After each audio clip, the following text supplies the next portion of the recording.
Praise Lord. വേഗം വരുന്നവനായ യേശു ക്രിസ്തുവിൻ്റെ നാമത്തിൽ എല്ലാവർക്കും എൻ്റെ സ്നേഹവന്ദനത്തെ അറിയിക്കുന്നു. നമുക്കിന്ന് 25-ാമത്തെ സങ്കീർത്തനം വായിച്ച് പ്രബോധിപ്പിക്കാം. യഹോവേ, നിങ്കിലേക്ക് ഞാൻ മനസ്സുയർത്തുന്നു. എൻ്റെ ദൈവമേ, നിന്നിൽ ഞാൻ ആശ്രയിക്കുന്നു. ഞാൻ ലജ്ജിച്ചു പോകരുതേ. എൻ്റെ ശത്രുക്കൾ എൻ്റെ മേൽ ജയം ഘോഷിക്കരുതേ. നിന്നെ കാത്തിരിക്കുന്ന ഒരുത്തനും ലജ്ജിച്ചു പോയില്ല. വെറുതെ ദ്രോഹിക്കുന്നവർ ലജ്ജിച്ചു പോകും. യഹോവേ, നിൻ്റെ വഴികളെ എന്നെ അറിയിക്കണമേ. നിൻ്റെ പാതകളെ എനിക്ക് ഉപദേശിച്ചു തരണമേ. നിൻ്റെ സത്യത്തിൽ എന്നെ നടത്തി എന്നെ പഠിപ്പിക്കണമേ. നീ എൻ്റെ രക്ഷയുടെ ദൈവമാവുന്നുവല്ലോ. ദിവസം മുഴുവൻ ഞാൻ നിങ്കൽ പ്രത്യാശ വച്ചിരിക്കുന്നു. യഹോവേ, നിൻ്റെ കരുണയും ദയയും ഓർക്കണമേ. അവ പണ്ടേ ഉള്ളവയല്ലോ. എൻ്റെ ബാല്യത്തിലെ പാപങ്ങളെയും എൻ്റെ ലംഘനങ്ങളെയും ഓർക്കരുതേ. യഹോവേ, നിൻ്റെ കൃപപ്രകാരം നിൻ്റെ ദയനിമിത്തം എന്നെ ഓർക്കണമേ. യഹോവ നല്ലവനും നേരുള്ളവനും ആകുന്നു. അതുകൊണ്ട് അവൻ പാപികളെ നേർവഴി കാണിക്കുന്നു. സൗമ്യതയുള്ളവരെ അവൻ ന്യായത്തിൽ നടത്തുന്നു. സൗമ്യതയുള്ളവർക്ക് അവൻ തൻ്റെ വഴി പഠിപ്പിച്ചു കൊടുക്കുന്നു.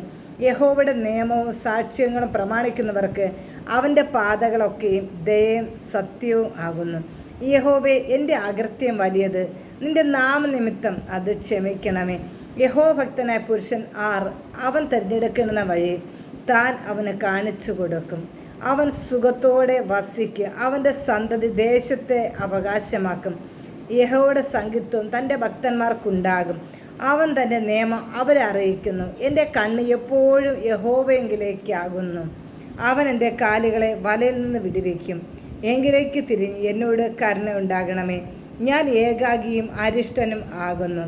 എനിക്ക് മനപ്പീഡകൾ വർദ്ധിച്ചിരിക്കുന്നു. എൻ്റെ സങ്കടങ്ങളിൽ നിന്ന് എന്നെ വിടുവിക്കണമേ.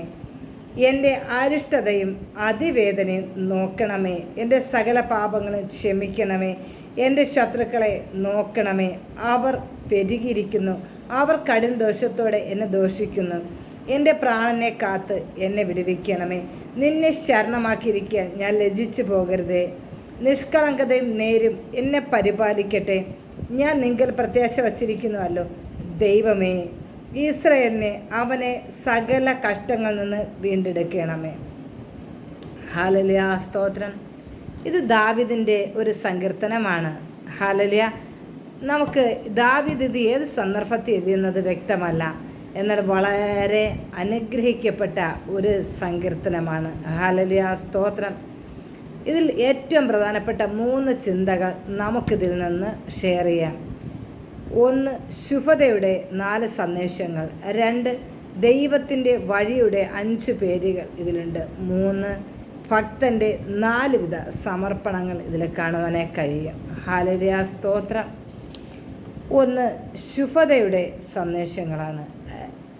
2-ാമത്തെ 3-ാമത്തെ വാക്യം, എൻ്റെ ദൈവമേ, നിന്നിൽ ഞാൻ ആശ്രയിക്കുന്നു. ഞാൻ ഒരു നാളും ലജ്ജിച്ചു പോകരുത്. നിന്നെ കാത്തിരിക്കുന്ന ആരും ലജ്ജിച്ചു പോവുകയില്ല. ഹല്ലേലൂയ, സ്തോത്രം. ദൈവത്തിൽ ആശ്രയിക്കുന്നവൻ ലജ്ജിച്ചു പോകത്തില്ല. അവങ്കിലേക്ക് നോക്കിയവർ പ്രകാശിതരായി. അവരുടെ മുഖം പിന്നെ ലജ്ജിച്ചു പോയതുമില്ല. ലജ്ജ എന്ന പദം 3 പ്രാവശ്യം ഇതിൽ നമ്മൾ കാണുന്നു. 1, ഒരു പ്രാർത്ഥന. നിന്നിൽ ആശ്രയിക്കുന്ന അടിയൻ ലജ്ജിച്ചു പോകരുതേ. 2, ഒരു സന്ദേശം. വെറുതെ ദ്രോഹിക്കുന്നവർ ലജ്ജിച്ചു പോകും. 3, ഒരു പ്രഖ്യാപനമാണ്. ദൈവത്തെ കാത്തിരിക്കുന്ന ഒരുത്തനും ലജ്ജിക്കുകയില്ല. സ്തോത്രം. ഹല്ലേലൂയ, സ്തോത്രം. ഹല്ലേലൂയ. പ്രിയ സഹോദരങ്ങളെ, ഇത്രത്തോളം അനുഗ്രഹിക്കപ്പെട്ട തിരുവചനത്തെ ദൈവം നമുക്ക് നൽകി തന്നു. ഹല്ലേലൂയ, സ്തോത്രം.